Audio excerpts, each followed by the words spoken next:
Kako bi svoju kuhinju učinila nekako malo raznovrsnijom, kako mi ne bi bilo dosadno svaki dan pripremati jedne te iste namirnice, volim ponekad uključiti i namirnice koje ne koristim tako često, kao što su na primjer bulgur, proso, amarant ili možda pak kvinoja. I zato ću danas napraviti jednu finu toplu salatu sa bulgurom, sa kvinojom i sa povrćem. A za vas nestrpljive ovaj recept će ići ovako.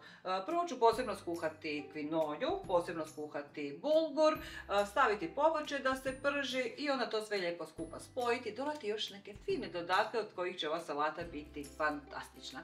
Bog svima, ja sam Sandra Gašparić i dobrodošli u Reci Peci kuhinju. Ako volite fino kuhati po provjerenim receptima, na pravom ste mjestu. Pretplatite se na Reci Peci YouTube kanal kako biste uvijek na vrijeme bili obavješteni o svim novim Reci Peci video receptima.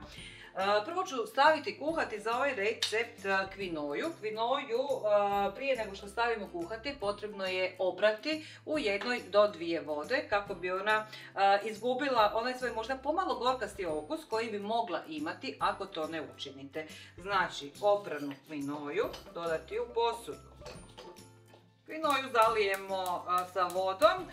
Kuha se jako slično kao što se riža kuha, u omjeru 1:3, ali ona će nabubriti tijekom kuhanja. Znači zalijemo i samo ću je malo blago posoliti kako bi bila ukusnija nakon kuhanja.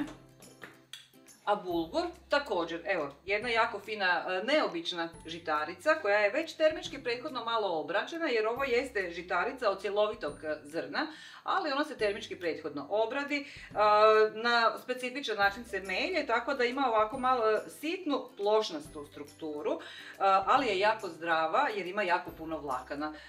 Stavit ćemo iz njega da se kuha, zaliti u istom omjeru kao i kvinoju sa vodom. I bulgur ćemo malo posoliti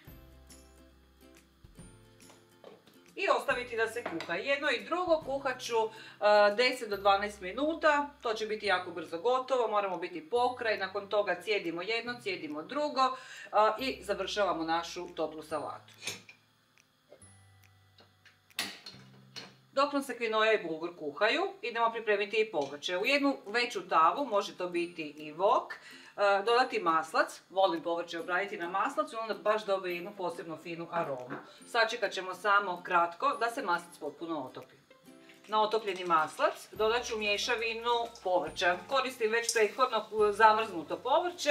Ja sam ovaj put kupila nekakvu azijsku, kinesku mješavinu povrća. To može biti bilo koja mješavina povrća koju imate pri ruci i ono što u stvari najviše volite. Naravno možete ovo jelo napraviti i sa svježim povrćem. Znači mrkvica, luk, tikvice, možda po sezoni šta ima u vrtu.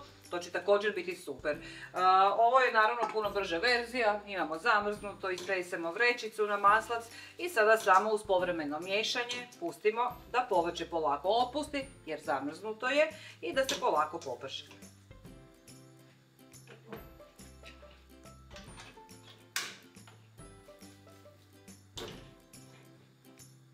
Netom prije nego što povrće ispusti svu svoju tekućinu, idemo ga začiniti. Koristim mediteransku mješavinu začina, znači imamo unutra i origana i majčine dušice i nešto malo ružmarina, čili u prahu mrvljeni i vlasac. Malo ću sve skupa popapriti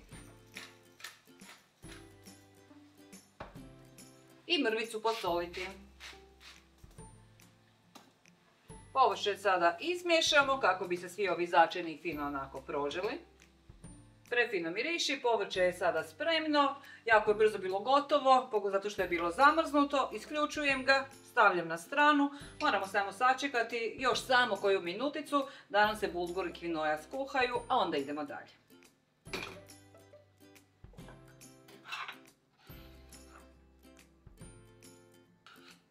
Nakon što su nam se i kvinoja i bulgur skuhali, vrijeme je da ih pomiješamo sa povrćem. Povrće sam u ovom trenutku prebacila na tihu vatricu i sada ćemo dodati prvo bulgur, dodat ćemo i kvinoju. Vidite i sami koliko se kvinoja sada nakuhala, bilo je neko malo samo u jednoj većoj šalici. Dodamo kvinoju, sve sada dobro izmiješamo.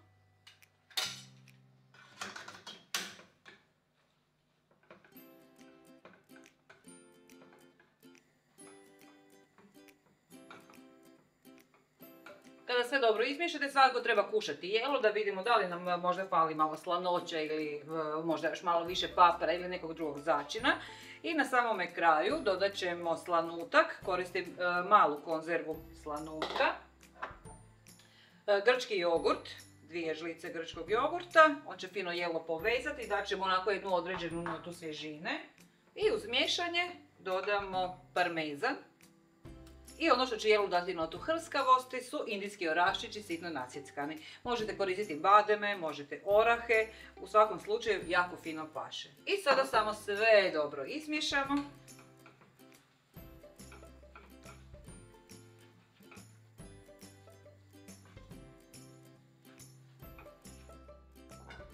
I naša je topla salata u ovom trenutku gotova i spremna za posluživanje.